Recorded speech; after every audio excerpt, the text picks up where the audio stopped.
N55 135i, and we're going to be changing out the valve cover gasket. So this is my friend John's car, and I just met him at Wet M3's meet. So we're going to be fixing it and kind of modifying it to get it as much power as we can, but also as reliable as possible. So the first step is to change the valve cover gasket. He's got a faulty PCV valve, so this thing makes like a loud howling noise or squealing noise. Once we replace the valve cover, hopefully that'll fix it, and also replace the gasket as well. So we need to take off the intake here. That's gonna be, forget what this is. Oh, Phillips head, flat head. Okay, so there's one here. One Torx bit right over there. This is called an inlet tube, and it's plastic. T25, and it is only one. Yep. Trick to getting this out is going through here. Boom, that's out. Okay, we're getting close. Now we need to remove this thing here. Take this out. Okay, so I'm taking out the boost solenoid over here. It's two 10mm nuts, and that'll take that out. We're gonna take out these O2 sensors like we did yesterday. Yesterday I did a high flow cat downpipe for him, so that's why some of these things are already disassembled.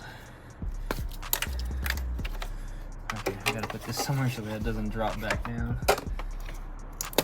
Okay, great. Next is removing this bracket over here. This is a T30 bolt right over there.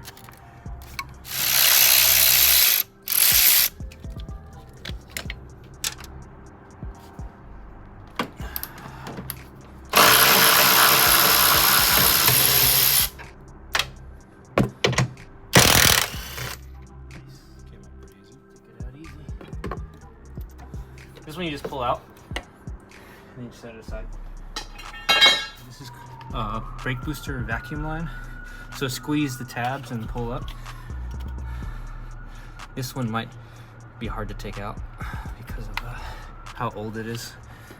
Okay, so we got this out. Just squeeze the tabs really hard and use like something to pick it out, like a screwdriver. Start getting the coil packs out. So here we go. So I use like a little socket, push it in and then pull up. There you go. Oh yeah, I gotta pull these out, and then there's one. Unplug your injector wires here. And to do that, you just pull straight out. Just pull on the tab here with the pick tool and pull straight out, like so. Do that for each injector.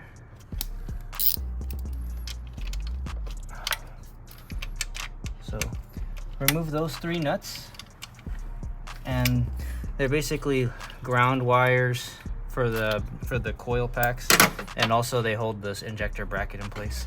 So you can remove those, and then we'll get started on the fuel rail or fuel line soon. There we go. That should be able to hold it high enough out of the way. So before you even undo the injector fuel rails, you should probably undo this one here first. Release the pressure here, and then the rest should be free to go. So this is a 17mm. I'm going to cover it. Slowly loosen it.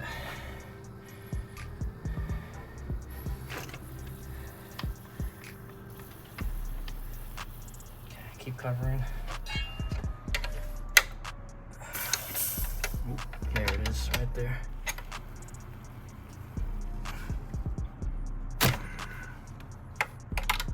Nice and slow. Each one here, nice and loose. So I'm just undoing each nut by hand. And we have the battery unplugged now, so should be okay. Should be okay.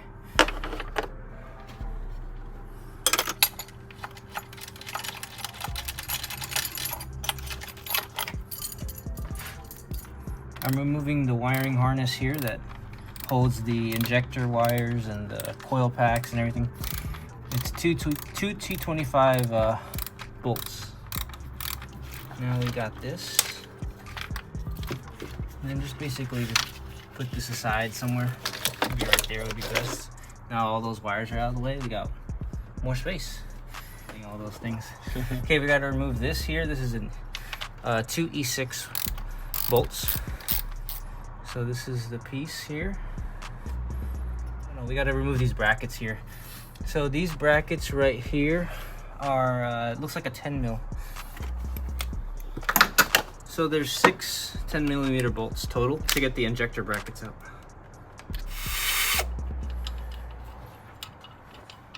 Oh, these are long. Jeez. Yep.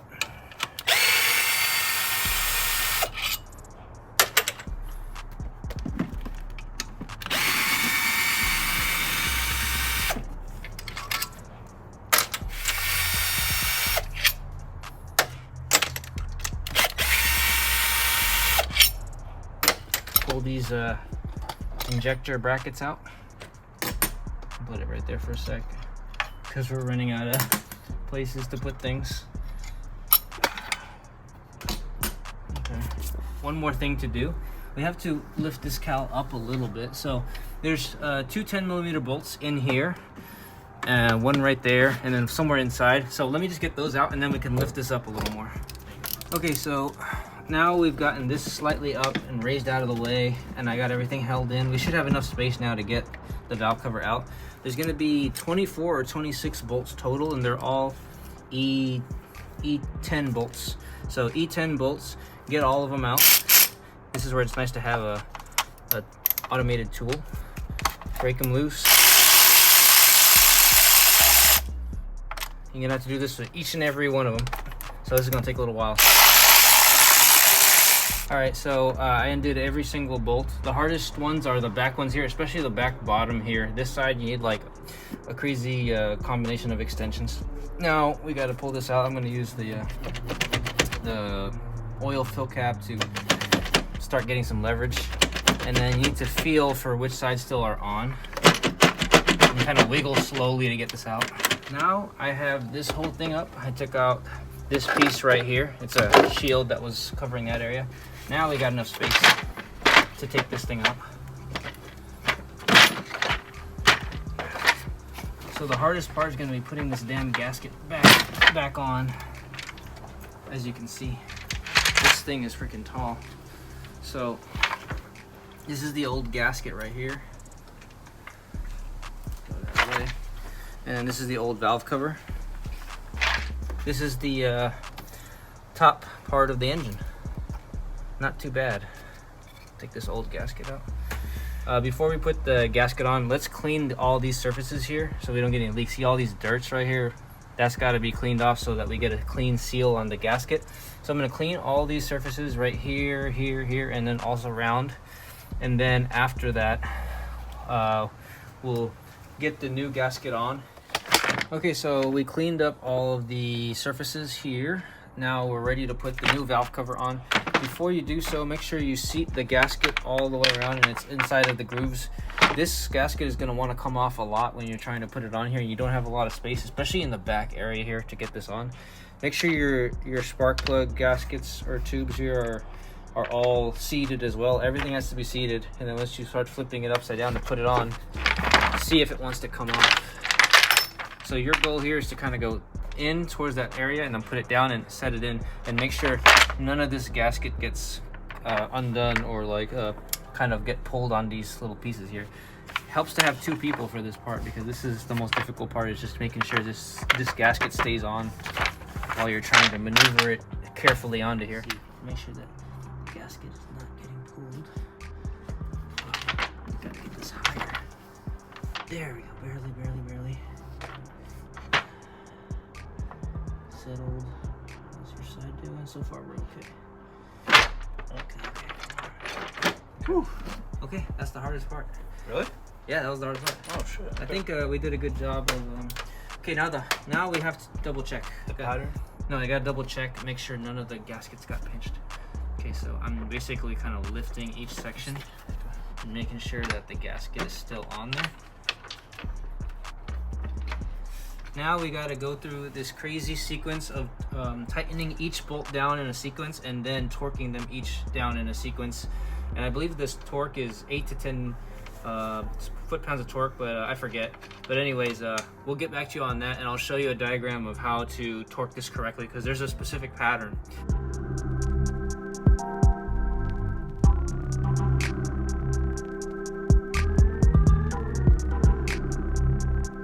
Okay, so we've got everything torqued down in the correct order, and now what I'm doing is I'm putting the injector brackets back on, and then basically just everything in reverse. So we'll just kind of put you guys on a little skip at the end here, because it's pretty much the same thing in reverse. I just got to put everything back together, all these wiring harnesses and everything like that.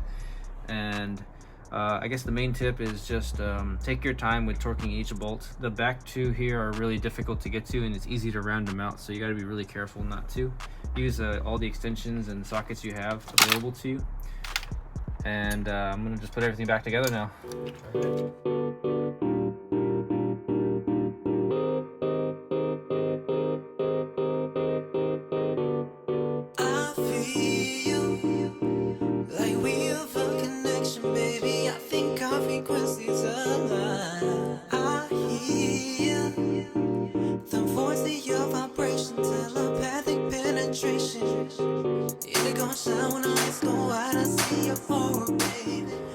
Okay, so we got everything back on now. We just got to put back the intake and bolt on a few other things, and then we are done. So this is how you do a valve cover gasket on an N55 engine. This is the 135i in particular. Just take your time. It's a very time-consuming process. There's a lot of steps, but if you take your time and be careful, you'll get through it. Again, thank you guys for watching, and I'll see you guys on the next one.